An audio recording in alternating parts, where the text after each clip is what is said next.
Hello friends, मैं study 91 channel से नितिन गुप्ता आप सबका बहुत बहुत स्वागत करता हूं। दोस्तों, आजकल हम लोग स्टार्ट किए हुए हैं मॉडर्न हिस्ट्री को, और मॉडर्न हिस्ट्री को बहुत ही डीप स्टडी कर रहे हैं। ठीक है, और इसके बारे में हम लोग लाइव क्लास भी ले रहे हैं, साथ ही साथ नोट्स बना के भी पढ़ाई कर रहे हैं, ताकि हम लोगों का पूरा कन्फ्यूजन क्या हो, क्लियर हो जाए। तो देखो, आज हम लोग स्टार्ट करते हैं पुर्तगालियों के बारे में, और आज ये टॉपिक पूरी तरीके से समाप्त हो जाएगा। और नेक्स्ट लाइव क्लास हम लेंगे डच के बारे में। ठीक है, जैसा कि आपको पहले ही पता है कि वास्को डी गामा सबसे पहले भारत के समुद्री मार्ग की खोज करता है। मतलब यूरोप से भारत आने के समुद्री मार्ग की खोज कौन करता है? वास्को डी गामा करता है। और यह 1498 ईस्वी में कालीकट के कप्पकडाबू नामक बंदरगाह पर उतरता है। तो ये पॉइंट आपके लिए नया है, कप्पकडाबू। ठीक है, कप्पकडाबू नामक बंदरगाह पर अपना जहाजी बेड़ा लेकर उतरता है, जहां एक हिंदू शासक जिसका नाम है जमोरिन ने सद्भावपूर्ण ढंग से उसका स्वागत किया। किंतु कालीकट में बसे हुए अरब व्यापारियों ने उसके प्रति वैमनस्य का भाव रखा। मतलब उनके मन में अच्छी बात नहीं थी, वे वैमनस्य का भाव रखे हुए थे। वास्को डी गामा पुर्तगाल के शासक डॉन हेनरिक, या जिसको हम प्रिंस हेनरी के नाम से जानते हैं, उनको द नेविगेटर भी बोला जाता है, उसके प्रतिनिधि के रूप में भारत आया था। फिलहाल एक बात और याद रखिए, उस समय पुर्तगाल का राजा कौन था? तो मैनुअल प्रथम था। मैनुअल प्रथम। वह भारत से लौटते समय जो मसाला भारत से लेकर गया, उससे अपना यात्रा व्यय घटाने के बाद 60 गुना मुनाफा कमाया। कितना? 60 गुना। ये सब पॉइंट्स पे हम लोग बात भी कर चुके हैं, जिससे अन्य पुर्तगालियों को भी प्रोत्साहन मिला, और वो पुर्तगाली भी इच्छा जताने लगे कि हम भी भारत जाएंगे और भारत से व्यापार करेंगे। 1500 ईस्वी में ध्रुति पुर्तगाली अभियान शुरू होता है। देखो, 1498 में आया, फिर वापस लौटने में भी तो टाइम लगेगा इसको, तो वापस लौटा 1499 में, 98 में रिटर्न हुआ, फिर 99 पहुंचा, फिर वहाँ जो भी बना हो। ठीक है, तो 1500 ईस्वी में दोस्तों फिर से एक अभियान स्टार्ट होता है, द्वितीय पुर्तगाली अभियान, और इसके तहत एक व्यक्ति भारत आता है, पेड्रो अल्वारेज कैब्राल। क्या नाम है? Pedro Alvarez Cabral. ये 13 जहाज़ों को एक बेड़े के नायक के बनकर भारत आता है। 13 जहाज़ों के साथ एक बेड़ा बनाकर उसका नायक बनकर के भारत आता है पेड्रो अल्वारेज कैब्राल। और शुरू में ये पेड्रो जो है मूड बनाकर आया था कि यहाँ आकर अरबों से इस बार लड़ाई करना है, क्योंकि उसको पता था कि जब वास्को डी गामा भारत आया था तो उसको अरब व्यापारी बहुत परेशान किए थे। ठीक है, इस वजह से मूड बनाकर आया था कि अगर अरब व्यापारियों ने टांग अड़ाई तो फिर हमसे बुरा कोई हो नहीं होगा। और अरब व्यापारियों से एकदम मूड बना के आया था। तो भारत में हुआ एक भीषण युद्ध, जिसमें अरबों को उस पेड्रो अल्वारेज कैब्राल ने पराजित किया। उसके बाद क्या? उसके बाद इनका रास्ता हो गया साफ। इसके बाद पेड्रो ने क्या किया कि जो कोचीन और किन्नौर के शासक थे उनसे मित्रता कर लिया, वहाँ के राजाओं से मित्रता कर लिया, ताकि व्यापार करने में जो हो वो एकदम आसानी हो जाए। ठीक है, और वहाँ के शासकों के भी अच्छा लगने लगा। क्यों? क्योंकि जो शासक थे वो हिंदू शासक थे, और जो व्यापारी थे वो अरब कंट्री वाले थे। इस वजह से उन दोनों लोगों की पटती नहीं थी।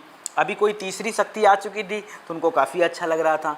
पेड्रो ने वापस पुर्तगाल लौटकर यह अनुभव किया कि क्षेत्रीय राजाओं के बीच जो आपसी विवाद चल रहा है, इससे लाभ उठाकर शक्ति द्वारा इन समस्त क्षेत्रों को अपने अधिकार में किया जा सकता है। और इस बारे में पुर्तगालियों को बताने वाला सबसे पहला व्यक्ति कौन था? तो पेड्रो अल्वारेज कैब्राल था। ठीक है, कौन था? ये पेड्रो ही था। वास्को डी गामा भारत आया तो वापस जाके कुछ इस तरह की बात नहीं कर पाया, क्योंकि वो इतना नहीं समझ पा रहा था कि ये काम भी किया जा सकता है। लेकिन पेड्रो ने यह आवश्यकता महसूस किया कि हम लोगों को वहाँ पे शासन करना चाहिए, क्योंकि वहाँ पे लोग लड़ रहे हैं, झगड़ रहे हैं, तो उन पे शक्ति द्वारा उन समस्त क्षेत्रों पर अपने अधिकार किए जा सकते हैं दबाव बनाकर। और इसी को कहा गया दोस्तों पुर्तगाली नीति। यही क्या थी? पुर्तगालियों की नीति थी। आगे चल के यही अंग्रेज़ों की नीति थी, डचों की नीति थी। मतलब जितने भी यूरोपीय देशों से लोग आए थे, उन सभी की नीति ओवरऑल यही थी। ठीक है, फाइनली सब लोग यही चाहते थे कि भारत में क्या करें? चल के राज्य स्थापित करें। 1502 ईस्वी में वास्को डी गामा पुनः भारत आया। 1500 में कौन आया था? तो पेड्रो अल्वारेज आया था। और 1502 में फिर से आ गया कौन? आपका वास्को डी गामा।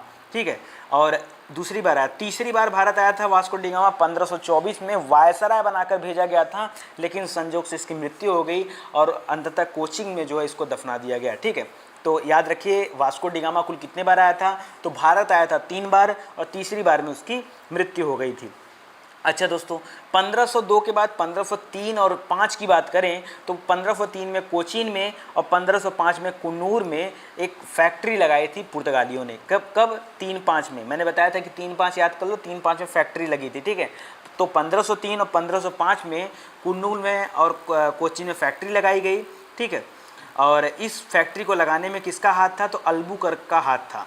आगे देखिए, आगे हम पढ़ेंगे अल्बुकर्क आगे जो है वायसराय गवर्नर भी बन के आएगा, वायसराय यानी गवर्नर, ठीक है।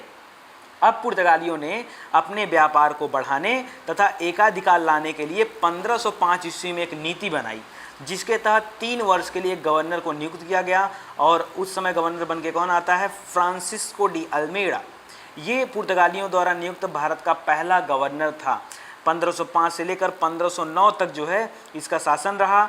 और जो इसके मुख्य उद्देश्य थे कि इसको भारत में आके क्या काम करने हैं, तो उद्देश्य था पुर्तगालियों के दक्षिण पूर्वी एशिया के व्यापार को सुरक्षित करना। क्यों? क्योंकि उनके पुर्तगालियों के द्वारा जो लाभ कमाया जा रहा था उसको पूरे ब्रिटेन के जितने भी देश थे, ब्रिटेन ही नहीं इवन पूरे यूरोप के जितने भी देश थे, उन सब की नज़र इस पुर्तगाल पर पड़ी थी। क्योंकि पुर्तगाल जो है आर्थिक रूप से मजबूत हो रहा था, ठीक है, पुर्तगाल विकसित हो रहा था। और अगल बगल के जो देश थे, जैसे स्पेन को उठा लो, जैसे फ्रांस को उठा लो, जैसे नीदरलैंड को उठा लो, जैसे इंग्लैंड को उठा लो, ठीक है, जैसे इटली को उठा लो, ये सब देश देखकर ये सोच रहे थे कि आखिर पुर्तगाल को इतना बड़ा फायदा कहाँ से हो रहा है। तो ओवरऑल छिपाया तो जा नहीं सकता था, तो सभी देशों को अगल बगल पता था कि पुर्तगाल जो है वो भारत के साथ व्यापार कर रहा है। और लोगों की मनसा भी धीरे धीरे बनने लगी थी कि जब पुर्तगाल व्यापार कर सकता है भारत के साथ तो हम क्यों नहीं। और लोगों ने डिसाइड किया कि अब हम भी चलेंगे व्यापार करने। तो इस वजह से पुर्तगालियों ने अपने दक्षिण पूर्वी एशिया के व्यापार को सिक्योर करने के लिए, सुरक्षित करने के लिए इस गवर्नर जनरल को भेजा, फ्रांसिस्को डी अल्मीडा का। और यही इसका मुख्य उद्देश्य था कि ये भारत के साथ जो व्यापार कर रहे हैं इस पर हम लोग पूरा नियंत्रण, पूरा कंट्रोल बना के रखें। अगर पूरा यूरोप वहाँ चला जाएगा तो फिर हमारा जो लाभ अर्जन की क्षमता है वो क्या हो जाएगी, कम हो जाएगी। और यहीं पे एक नई पॉलिसी लाई गई दोस्तों, जिसको शांत जल की नीति कहते हैं या ब्लू वाटर पॉलिसी कहते हैं। क्या बोलते हैं, शांत जल की नीति या ब्लू वाटर पॉलिसी बोलते हैं। तो फ्रांसिस्को डी अल्मीडा याद रखेगा। अल्मीडा ने भारत में पुर्तगाली राज्य स्थापित करने का प्रयत्न आरंभ किया। पहला प्रयत्न इसने किया, हालांकि वास्तविक संस्थापक वो अल्बुकर्क को कहा जाता है, ठीक है। अच्छा, इसने किया क्या, देखिए 2 फैक्ट्री ऑलरेडी लगी चुकी थी। 1503 में आपके कोचीन में, 1505 में कुन्नूर में लग चुकी थी। और इसने अब काम ये किया कि 1505 में 3 जगहों पर अंजाडीवा, कुन्नूर और किलवा नामक स्थान पर दुर्ग स्थापित किया, ठीक है। अलग से क्या बनवाया, वहाँ पे दुर्ग भी स्थापित किया। तो दुर्ग और फैक्ट्री में क्या अंतर था, देखिए फैक्ट्री से क्या होता था, व्यापारिक संबंधी काम किए जाते थे। और दुर्ग में क्या होता था, ये जो गवर्नर आए थे ये अपनी छोटी मोटी फौज, छोटी मोटी सेनाएं, बंदूकें, गोला बारूद, ये सब चीज़ें भी रखते थे, ठीक है। तो एज अस्थायी बस्तियों के रूप में दुर्ग को हम समझ सकते हैं। बाकी 1509 ईस्वी की बात करें तो उस समय आते समय तो उसने अधिकार करने का काम किया, दुर्ग बनवाया। और जब ये जा रहा था तो गुजरात, तुर्की और मिस्र की सेना के साथ संयुक्त सेना के साथ, संयुक्त बेड़े के साथ युद्ध करता है और इनको पराजित करता है। कई किताबों में लिखा हुआ दोस्तों कि ये शुरू में पराजित हुआ और इसमें इसके लड़की की भी मृत्यु हो गई। और लेकिन बाद में इसने गुजरात, तुर्की और मिस्र के इस संयुक्त बेड़े को पराजित करता है और तब जाके इसका नाम होता है। तो ओवरऑल आपको ध्यान रखना है कि इसने जो है पराजित किया गुजरात, तुर्की और मिस्र को। एक्चुअली दोस्तों यहाँ पे गुजरात, तुर्की और मिस्र की बात ही क्यों की गई है, क्योंकि इन तीनों जगह पे जो व्यापार का सेंटर था वो अरब वासियों के हाथ में था, अरब व्यापारियों के हाथ में था। और अरब व्यापारी हमेशा चाहते थे कि पुर्तगालियों को हरा करके पूरे के पूरे व्यापार पर अपना जो है नियंत्रण स्थापित करके रख सके। इस वजह से गुजरात, मिस्र और तुर्की के जहाजी बेड़े से लड़ाई करना पड़ा पुर्तगालियों को। इस विजय के परिणाम स्वरूप पुर्तगाली नौसेना हिंद महासागर में सबसे ज़्यादा शक्तिशाली हो गई। और ये डिसाइड हो गया कि अब इससे बड़ी शक्ति पूरे के पूरे हिंद महासागर में और किसी के पास नहीं है, क्योंकि अकेले पुर्तगालियों ने गुजरात, मिस्र और तुर्की की सेना को हरा दिया था। इतने बड़े जहाजी बेड़ा को हरा दिया था अकेले, ये अपने आप में बहुत बड़ी बात थी। और इस तरह से हिंद महासागर में इनकी तूती बोलने लगी। और इसके बाद तो हिंद महासागर का नाम भी कुछ समय के लिए परिवर्तित हो गया और उसका नाम रख दिया गया पुर्तगाली सागर। क्या रखा गया, पुर्तगाली सागर, क्योंकि उस पर पूरा अधिकार किसका था, पुर्तगालियों का था। आगे देखिए अल्फांसो डी अल्बुकर्क, अगला गवर्नर के बाद भारत आता है, ठीक है, अल्फांसो डी अल्बुकर्क। ये 1509 से लेकर 1515 तक जो है भारत में गवर्नर के पद पर बना रहता है। भारत में पुर्तगाली शक्ति का वास्तविक संस्थापक इसको कहा जाता है। दोस्तों अल्मीडा ने भी तो काफ़ी सारा काम किया, लेकिन उसके बावजूद भी वास्तविक संस्थापक किसको कहा जाता है? अल्बुकर्क ने। मतलब इसका काम फ्रांसिस्को डी अल्मीडा से भी कहीं ज़्यादा मायने रखता था पुर्तगालियों को, इसलिए पुर्तगालियों ने इसे क्या कहा? वास्तविक संस्थापक कहा। वायसराय या गवर्नर बनने के पूर्व 1503 में एक जहाजी बेड़े के साथ नायक बनकर भारत आया था, और उसी समय तो कोचीन और कुन्नूर में क्या बनाया था? फैक्ट्री लगाया था। तो याद रखिए 1503 में उसने कोचीन में पुर्तगालियों के प्रथम दुर्ग का निर्माण भी कराया था। किसने? अल्बुकर्क ने। 1509 में पुर्तगालियों का गवर्नर जब इसको नियुक्त किया गया, उसके बाद तो इसके हाथों में पावर आ गया। अब तो जो नहीं वो करने को तैयार है, और आते ही इसका ध्यान कहाँ पहुँच गया? गोवा के ऊपर। और 1510 में ध्यान दीजिए दोस्तों, गोवा को इसने क्या किया? बीजापुर के यूसुफ आदिल शाही सुल्तान से गोवा को छीन लिया लड़ाई झगड़ा करके, और इसको अपने कंट्रोल में कर लिया। किसको? गोवा को।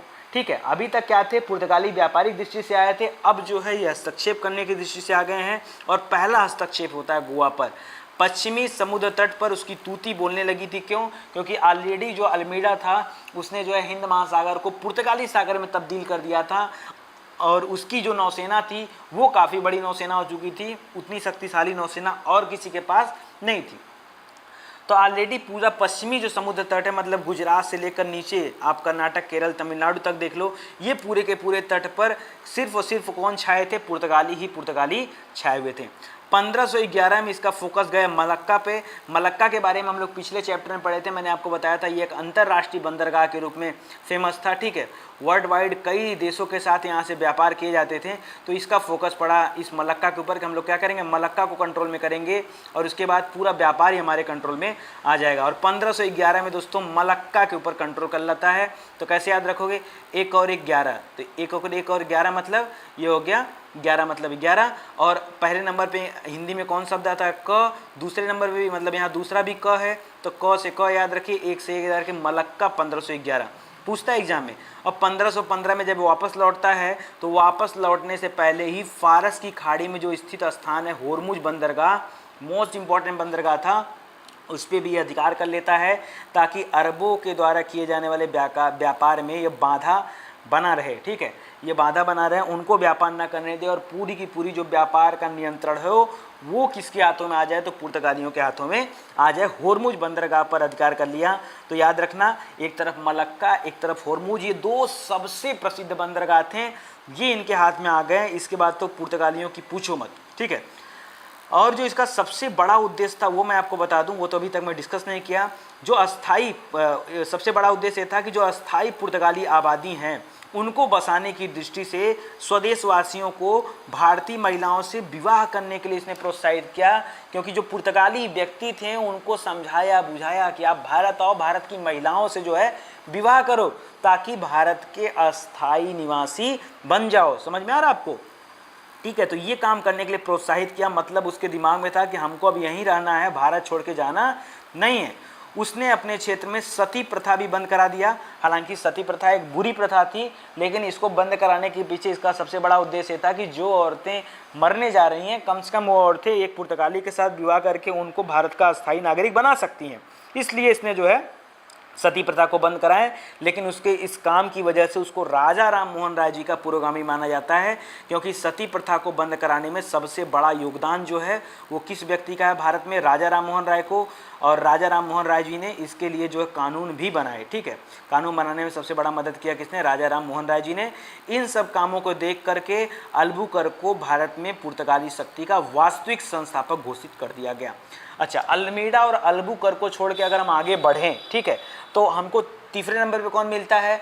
भाई आपको वास्को डी गामा मिलता है, जो 1524 में भारत आया, लेकिन उसकी मृत्यु हो गई संजोग से, तो कोचीन में दफना दिया गया। और उसके बाद देखिए बहुत सारे लोग आते गए जाते गए।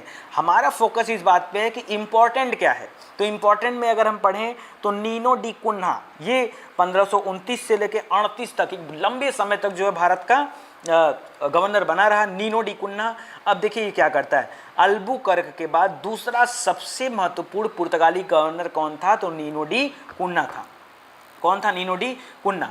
इसने क्या किया, इसने भारत की स्थिति परिस्थिति को समझने के लिए सबसे पहले काम किया कि उसने देखा कि जो अल्बुकर्क कह के गया था, जो पेड्रो अल्वारेज कैब्रॉल कह के गया था कि हम क्या कर सकते हैं, भारत पे शासन कर सकते हैं क्योंकि यहाँ की जो क्षेत्रीय शक्तियाँ हैं आपस में लड़ रही हैं, तो उसने रियलाइज़ किया कि कौन कौन सी क्षेत्रीय शक्तियाँ लड़ रही हैं। तो उसके नज़र में दो लोग आए, एक मुग़ल सम्राट कौन था, हुमायूं, दूसरा गुजरात के बहादुर शाह, ठीक है, दूसरा गुजरात के बहादुर शाह। और इन दोनों लोग के लड़ाई के बीच का जो संघर्ष चल रहा था, इसका लाभ उठाकर उसने 1534 में भैया बेसिन पे अधिकार कर लिया।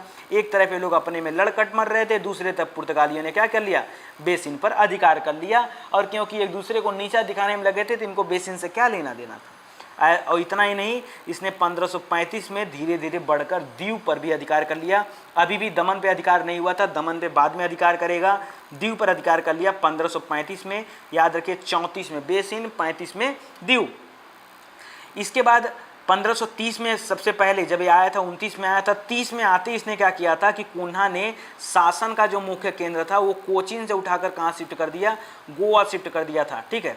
और क्यों, क्योंकि आपको पता होगा 1510 में अल्बुकर्क जो है वो ऑलरेडी गोवा को यूसुफ आदिल शाह से जीत चुका था, छीन चुका था।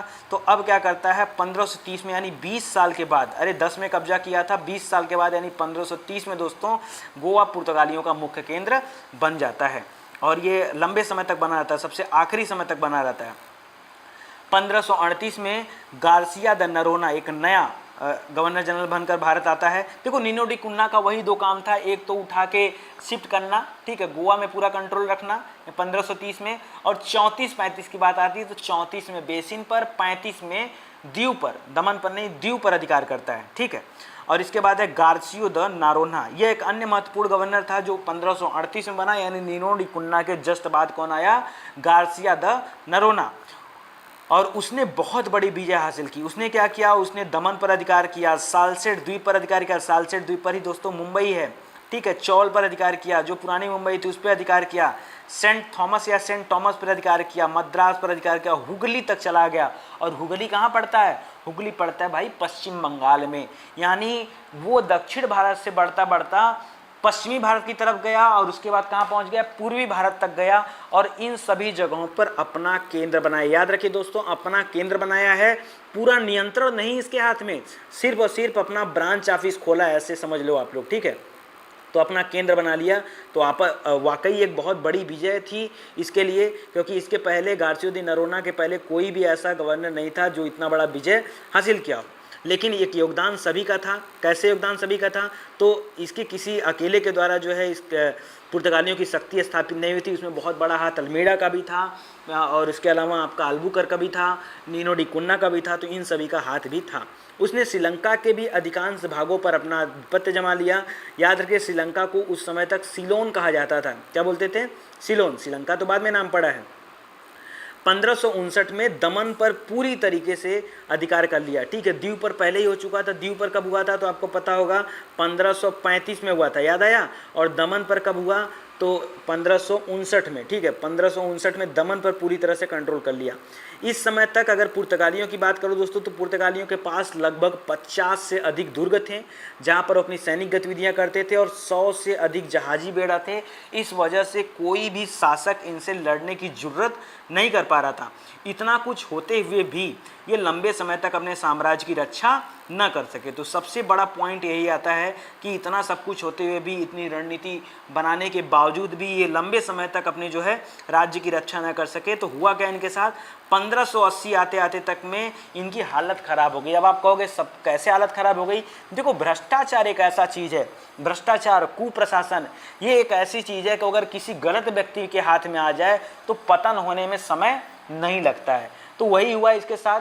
1559-60 तक तो काफ़ी अच्छा काम हुआ, लेकिन 60 से लेकर 80 का जो पीरियड था, ये 20 साल के पीरियड में इनके शासन प्रशासन में इतनी दुर्व्यवस्था फैल गई, इतना भ्रष्टाचार फैल गया, ठीक है। और आपस में इतना लड़ने मरने लगे, ठीक है, बहुत सारी कंडीशन हुई, एकदम कुप्रशासन आ गया था, भ्रष्टाचार आ गया था, अपने चरम सीमा पर पहुंच गया था, जिसकी वजह से 1580 में पुर्तगाल जो है स्पेन के साथ सम्मिलित हो गया। वही स्पेन है दोस्तों जिसको हम लोग पिछले वीडियो में बात किए थे कि स्पेन इसका क्या था, एक कट्टर शत्रु था, कि जहां पुर्तगाल जाएगा वहां स्पेन नहीं जाएगा, ठीक है। लेकिन अंततः इन्होंने क्या किया, पुर्तगाल ने स्पेन के साथ सम्मिलित हो गया और यह अपनी स्वतंत्रता को खो बैठा।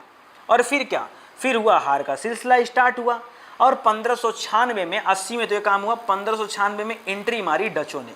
और डचों के दिमाग में था कि दक्षिण पूर्व एशिया में जो व्यापार किसके नियंत्रण में था, आपके पुर्तगालियों के नियंत्रण में था, वो व्यापार डचों के नियंत्रण में आना चाहिए, और इसके लिए डचों ने मारी एंट्री, ठीक है। और इसी के साथ 1596 हो ही गया है। 1599 दोस्तों, जस्ट 2 साल 3 साल बाद अंग्रेजों ने भी एंट्री मारी। कब, 1599 में। 1600 में तो ईस्ट इंडिया कंपनी बनाया है, एंट्री कब मारी है, 1599 में अंग्रेजों ने भी एंट्री मारी, ठीक है। और उसके बाद क्या था, उसके बाद तो पुर्तगाली जाहिर सी बात अपोज करेंगे, अंग्रेजों का भी करेंगे और डचों का भी करेंगे। तो सबसे पहली जो लड़ाई करते हैं पुर्तगाली, वो करते हैं अंग्रेजों के साथ। दूसरी लड़ाई जो करते हैं वो डचों के साथ करते हैं, हाँ। और लेकिन एक बात याद रखो, इसके पहले ये भी याद रखो कि इनकी ऑलरेडी लड़ाई हो चुकी थी भारत में। भाई गोवा क्या किया था, लड़ी के तो छीना था, जहाँ जहाँ भी इन्होंने सत्ता स्थापित किया, कहीं ना कहीं तो क्षेत्रीय राजाओं को परेशान कर लड़ाई करके ही छीना था। तो याद रखो, यहाँ बात हो रही यूरोपीय देशों में किसके साथ लड़ाई पहले हुई, तो अंग्रेजों के साथ हुई है। हालांकि डच पहले आए थे, लेकिन लड़ाई अंग्रेजों के साथ हुई है। अभी देखो क्या हुआ, डचों ने भी एकदम वाट लगा दिया इनकी 1641 में, काफ़ी लंबे समय बाद 1641 में, यानी एंट्री मारने के लगभग कितने समय बाद, तो 45-50 साल बाद इन्होंने क्या किया कि जो मलक्का पे कंट्रोल करके रखा था डचों ने, अल्बुकर्क ने जिताया था ना मलक्का को, कब, 1 1511, याद आया। तो याद रखो 1511 में मलक्का पे जो जीत हासिल किया था पुर्तगालियों ने, वो जीत क्या हो गई, हार में तब्दील हो गई। 1641 में मलक्का पुर्तगालियों के हाथ से निकलकर डचों के हाथ में चला गया, ठीक है। किसके हाथ में आ गया, डचों के हाथ में। 1658 में दोस्तों, अच्छा ये 1541 किसका पीरियड चल रहा है, ये शाहजहां का पीरियड चल रहा है, 1641 और 58 भी याद रखना।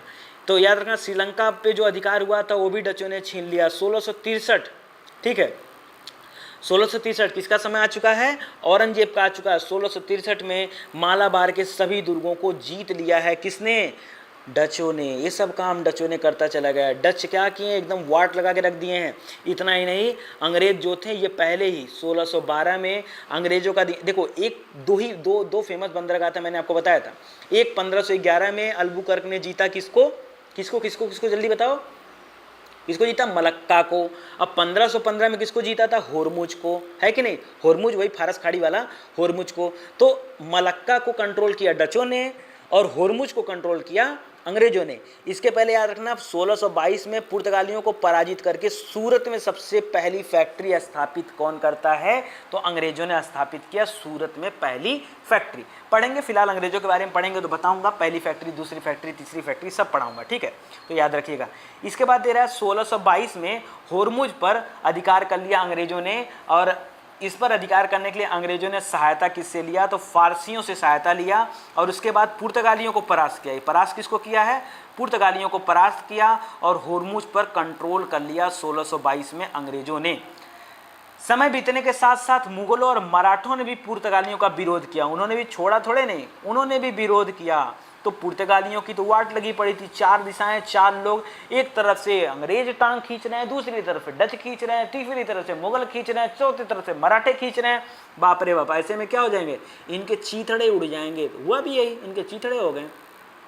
1632 की कहानी बताऊं आपको। 1632 में शाहजहां का सिपह सलार था कासिम खां। उसने क्या किया, उसने हुगली को छीन लिया। जिस हुगली को इन्होंने कंट्रोल किया था पुर्तगालियों ने, उस हुगली को भी छीन लिया। क्या समझे आप, उस हुगली को छीन लिया। अच्छा दोस्तों, चलिए आप फटाक से हमको ये बता दीजिए कि हुगली को जो है किसने दिलाया था, अंग्रेजों को हुगली को किसने दिलाया था, बताइए फटाक से। अरे गार्सियो द नरोना ने दिलाया था। अरे वही तो, दमन, सालसेट, बम्बई और कौन सा था, सेंट थॉमस, मद्रास, हुगली, इसको अपना केंद्र बनाया था 1538 में गार्सियो द नरोना ने। तो याद रखना, गार्सियो द नरोना ने बनाया तो था, और 1632 में आते आते, यानी काफ़ी लंबा टाइम था, वो 1538 में कब्जा बनाया था, और यहाँ बात हो रही है 1632 की, यानी 100 साल पूरा होने में केवल 6 साल की कमी है। ठीक है।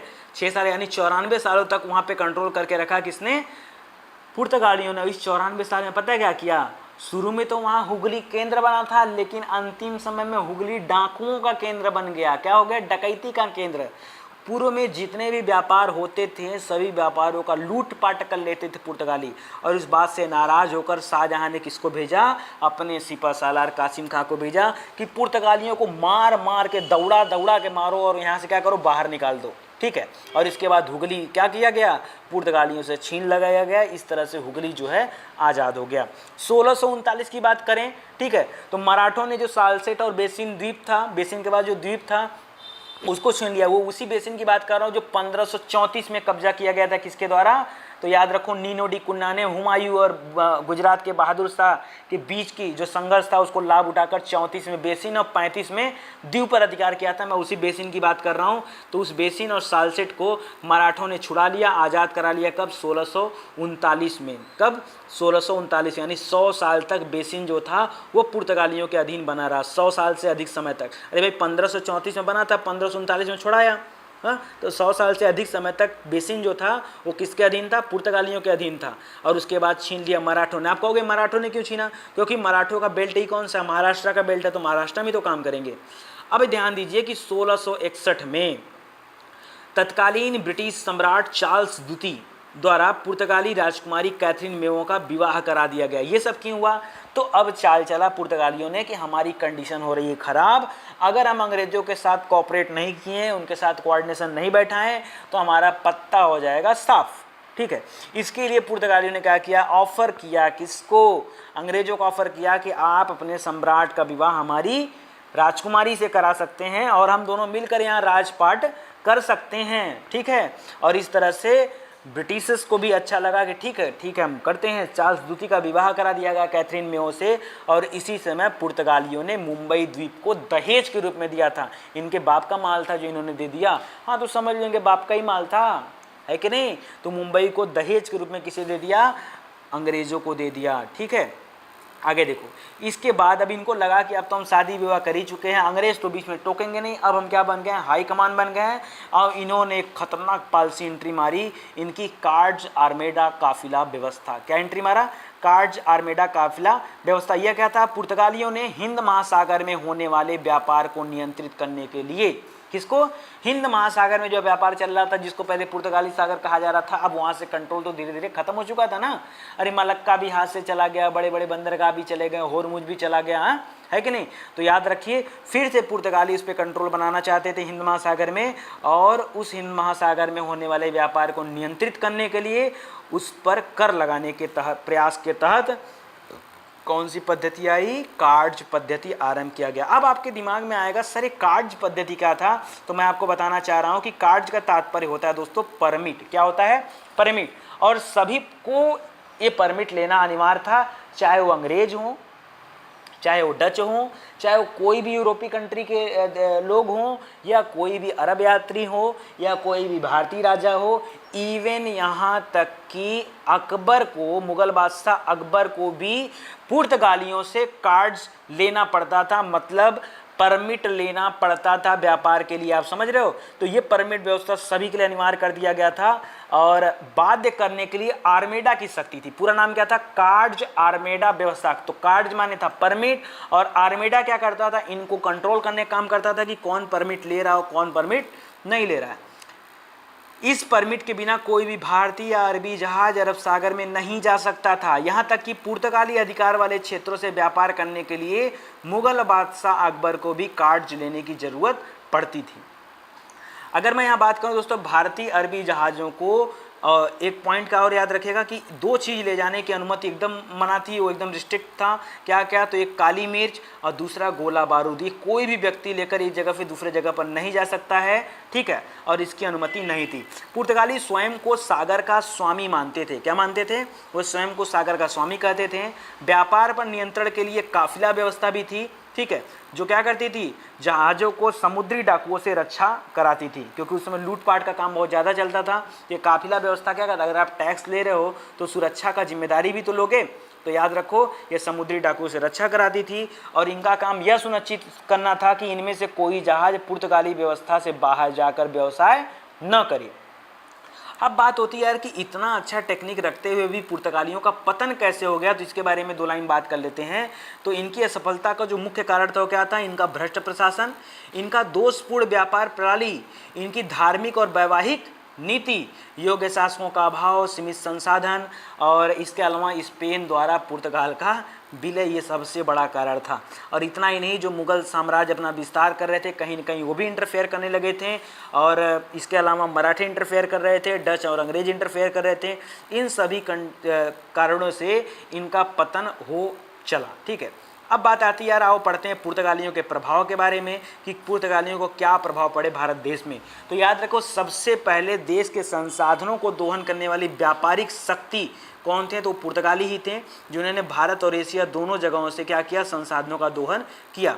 सर्वप्रथम इन्होंने जापान के साथ व्यापार आरंभ किया, और जापान के साथ व्यापार करने का श्रेय किसको जाता है? पुर्तगालियों को ही जाता है।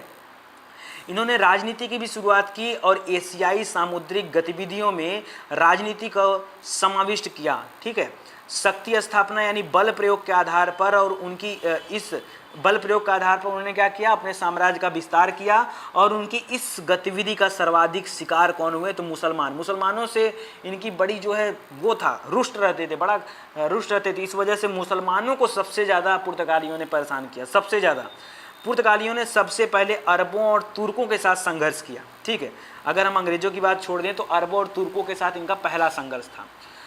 पुर्तगाली ईसाई मिशनरियों ने भारत में धर्म परिवर्तन के लिए भी काफ़ी प्रयत्न किए, और इस प्रयत्न के साथ 1540 ईस्वी में गोवा में प्रति सुधारवादी विचारधारा और जेस्यूटों के आने से प्रोग्राम में और तेजी से वृद्धि हुई। और किस प्रोग्राम में? ये धर्म परिवर्तन के प्रोग्राम में 1540 में गोवा के सभी मंदिर नष्ट कर दिए गए। क्यों? क्योंकि गोवा पूरी तरह से इनके कंट्रोल में था। 1510 में गोवा पे कब्जा हुआ था, 1530 में गोवा पे कंट्रोल स्टार्ट हो गया था, राजधानी शिफ्ट हो गई थी, और 1540 में ये काम किया गया कि गोवा के सभी मंदिर नष्ट कर दिए गए। 1573 में बारदे जो जगह था वहाँ से भी मंदिर नष्ट कर दिए गए, और 84 से 87 के दौरान सालसेट यानी बम्बई के आसपास के क्षेत्रों में भी मंदिर में तोड़फोड़ किए गए। 1560 में गोवा में ईसाई धार्मिक न्यायालय की स्थापना हुई, जिसका उद्देश्य क्या था? ईसाई धर्म विरोधियों को दंडित करना। यानी ईसाई धर्म का अगर कोई विरोध करेगा तो उसको दंडित करने का काम कौन कर रही है? ईसाई धार्मिक न्यायालय। और कहीं न कहीं इनके पतन का जो सबसे बड़ा कारण था उसमें एक ये भी था। इसके अलावा कुछ अच्छे चीज़ थे, जैसे क्या मध्य अमेरिका से बहुत सारी फसलों को, बहुत सारी चीज़ों को वो भारत लेके आए। कहाँ से? तो तंबाकू की खेती किसने शुरू कराया भारत में? वो पुर्तगालियों की देन है। मूंगफली भी पुर्तगालियों की देन है। ठीक है, इसके अलावा आलू हो गया, ये भी पुर्तगालियों की देन है। अमरूद, इलाहाबादी अमरूद बहुत फेमस है, अमरूद भी किसकी देन है? पुर्तगालियों की। मूंगफली कहाँ होता है? गुजरात में। आलू अनुसंधान केंद्र कहाँ है? शिमला में। हाँ, याद रखो सब। मक्का, मक्का ये कहाँ का फसल है? ये आपके मैक्सिको का फसल है, मध्य अमेरिका के। पपीता भी बाहर से आया है। बादाम, लीची, संतरा, अनानास और काजू। देखो संतरा है, संतरा याद रखना। ठीक है, संतरा और काजू जो हम लोग देखते हैं ये भी बाहर से है। नारियल अपने यहाँ का है। ठीक है, नारियल नहीं करना। और इसके अलावा दोस्तों इन्होंने जहाज निर्माण और प्रिंटिंग प्रेस भी सबसे पहले भारत में शुरू किया। जहाज निर्माण और प्रिंटिंग, अरे भाई इनको जहाजी बेड़ा बनाना था, सबसे लड़ाई करना था, तो जहाज निर्माण तो करबे करेंगे। इसके अलावा इन्होंने स्टार्ट किया प्रिंटिंग प्रेस, और सबसे पहली जो किताब छपी थी वो वनस्पति से संबंधित एक वैज्ञानिक ग्रंथ था, जो कि 1563 में छापा गया। तो 56 में प्रिंटिंग प्रेस लगा, हालांकि 1-2 बार यहाँ पे फेल भी रहा। और उसके बाद भारत में गोथिक स्थापत्य कला इन्होंने शुरू कराया था। गोथिक स्थापत्य कला, एक सेकंड रुकिए दोस्तों, कुछ स्पेशल क्वेश्चन आपको बताता हूँ। अब आपको दोस्तों कुछ क्वेश्चन ध्यान से सुनने और उसका उत्तर देना है। देखो पुर्तगालियों के बारे में हम लोग अच्छे से पढ़ चुके हैं, तो अब उसका उत्तर देना आपका फर्ज बनता है। चलो बताओ, किस पुर्तगाली वायसराय की समाधि कोचीन में बनी है? तो जो मरा होगा उसी की बनी होगी। 1524 में मरा कौन था? वास्को डी गामा, और उसका समाधि कहाँ बना है? कोचीन में।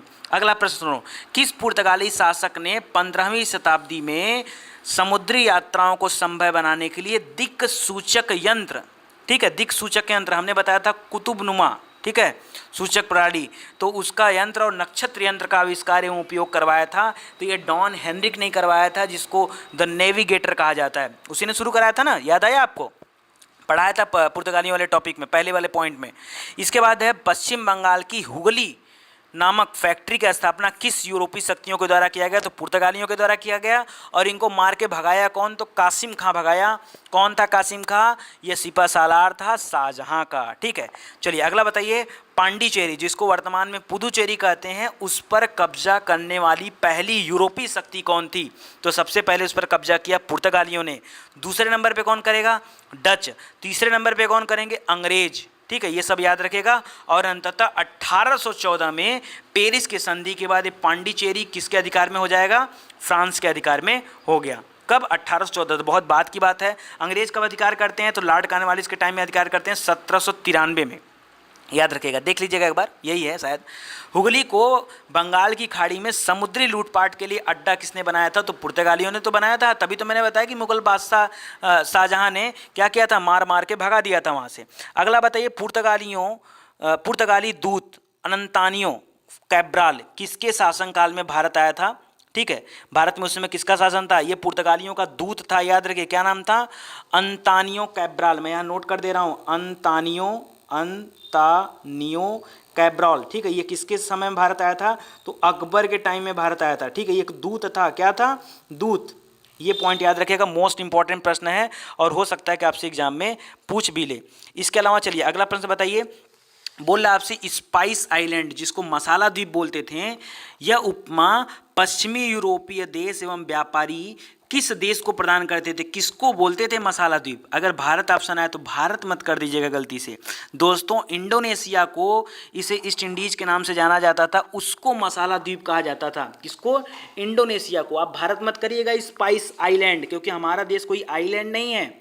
ठीक है, आइलैंड नहीं है। आगे सुनिए, अफीम, सिल्क, मसाले एवं नील में से प्रारंभ में, शुरुआत में यूरोपीय व्यापारियों की रुचि किसमें थी? बताइए, सबसे पहले अफीम में थी, या सिल्क में थी, या मसाले में थी, या नील में थी? तो सही उत्तर क्या है? सबसे पहले। अरे वो किस पर आकर्षित होकर आए थे? मसाले पर आकर्षित होकर आए थे। तो पहली रुचि उनकी कहाँ थी? मसालों पर थी। अगला बताइए, 15वीं शताब्दी के लगभग, ध्यान से सुनते जाइए, 15वीं शताब्दी के लगभग बंगाल की खाड़ी के समूचे क्षेत्र में और विशेष रूप से कोरोमंडल से मलक्का तक के व्यापार को नियंत्रित करने वाला प्रमुख समुदाय कौन सा था? बताइए। तो मैंने आपको पढ़ाया था चेट्टियार समुदाय, बोला था कि नहीं? चेट्टियार समुदाय। और इसी समुदाय में एक चुलिया मुसलमान भी हुआ करते थे। ठीक है, याद रखिएगा। चलिए अगला प्रश्न बताइए, भारत में पुर्तगाली सामुद्रिक साम्राज्य को कौन सी उपमा दिया जाता है? ध्यान सुनिए, भारत में पुर्तगाली सामुद्रिक साम्राज्य को कौन सी उपमा दिया जाता है? जो हिंद महासागर में ये पुर्तगालियों का साम्राज्य फैला था, उसको कौन सी संज्ञा दिया जाता है? तो इसको बोला जाता है एस्तादो द इंडिया। क्या बोला जाता है? Estado the India, Estado the India. इस पॉइंट को याद रखिए। ठीक है, चलिए अगला बताइए, भारत में सबसे पहले और सबसे अंत में आने वाले यूरोपीय शक्ति कौन सी थी? सबसे पहले और सबसे अंत में आने वाली यूरोपीय शक्ति, तो यह थे पुर्तगाली। सबसे पहले 1498 में आए और सबसे आखिरी में 1961 में भारत से वापस गए। ठीक है, सबसे पहले आए और सबसे आखिरी में गए। चलो, कालीकट का नाम क्या है? तो इस समय उसको बोलते हैं कोझिकोड या कोषिकोड। ठीक है, आगे है होर्मुज बंदरगाह पर किसके समय में कब्जा हुआ था? तो अल्बुकर्क ने किया था। ठीक है, वो तो पता ही होगा, बाद में अंग्रेजों ने अपने कंट्रोल में ले लिया। कब? 1622 में। तो आज के लिए दोस्तों बस इतना ही, और कुछ एक्स्ट्रा क्वेश्चन था। एक क्वेश्चन और है, बंगाल का कौन सा बंदरगाह पुर्तगालियों के समय में पोर्टो ग्रांडे की संज्ञा से अभिहित किया जाता था? किसके नाम से? Porto Grande. नाम बताइए, कौन से बंदरगाह को? अब आपके दिमाग में आएगा कि सर अगर पश्चिम बंगाल की बात कर रहा है, ठीक है, तो वहाँ पर एक ही था हमारा हुगली, उसको बोला जाता नहीं दोस्तों। पोर्टो ग्रांडे की संज्ञा दिया जाता था चटगांव को। किसको बोला जाता था? चटगांव को। ठीक है, बाद में चटगांव की एक बड़ी कहानी आपको बताऊंगा। ठीक है, चटगांव में अंग्रेजों ने शस्त्रागार बनाया था और सूर्यसेन नाम के एक महान व्यक्ति ने क्या किया था? इस शस्त्रागार को लूट लिया था। बहुत बड़ा क्रांतिकारी इंसान थे। ठीक है, तो चलिए आज के लिए दोस्तों बस इतना ही। उम्मीद करता हूँ कि ये अच्छा लगा होगा आपको, और अच्छा लगा हो तो प्लीज़ फटाक से शेयर कर दीजिएगा, लाइक दे दीजिएगा, और कोई भी एडवर्टीजमेंट अगर आए तो प्लीज़ उसको स्किप मत किया करिए। मैं बार बार आपसे निवेदन करता हूँ, प्लीज़ दोस्तों, मुझे और कुछ नहीं चाहिए, सिर्फ आप उसको स्किप मत करिए। और इस समय मैं आपके लिए एक स्पेशल वीडियो भी बनाया था, जो सीक्रेट अपडेटेड वीडियो। उसमें जिन लोगों ने भी डोनेट किया है मैं उनका बहुत बहुत आभारी हूँ और बहुत बहुत धन्यवाद करना चाहता हूँ। धन्यवाद ये सोच के नहीं कर रहा हूँ कि आप बाहरी व्यक्ति हो, धन्यवाद इसलिए कर रहा हूँ दोस्तों कि आप हमारे ऐसे प्यारे भाई बहनों जो हमारी मुसीबत को, हमारी परेशानी को अपनी परेशानी समझें और हमारी परेशानी में, हमारी समस्या में आप हमारे साथ खड़े रहें। बहुत अच्छा लगा मुझे और यही सब चीज़ें होती हैं जो आगे प्रोत्साहित करती हैं इंसान को कि इंसान और बेहतर काम कर सके। तो बहुत बहुत धन्यवाद दोस्तों। और जो लोग भी अभी तक डोनेट नहीं कर पाएँ, अगर वो चाह रहे हैं डोनेट करना तो प्लीज़ आपको वहाँ पे लिंक दिया हुआ है, कैसे डोनेट करना है, कहाँ डोनेट करना है, वो सारी बातें वहाँ पे की गई हैं, तो आप कर सकते हो। जैसे ही मेरा ये पर्पज़ पूरा होगा मैं इस डोनेशन का ऑप्शन बंद कर दूंगा, क्योंकि मुझे एक्स्ट्रा वसूलने की कोई ज़रूरत नहीं है। भगवान की दृष्टि से सब कुछ अच्छा अच्छा चल रहा है और इतने अच्छे अच्छे लोग मिले हैं, तो मैं सभी का विश्वास भी बनाए रखूँगा हमेशा। ठीक है, चलिए बहुत बहुत धन्यवाद आपका। Thank you so much.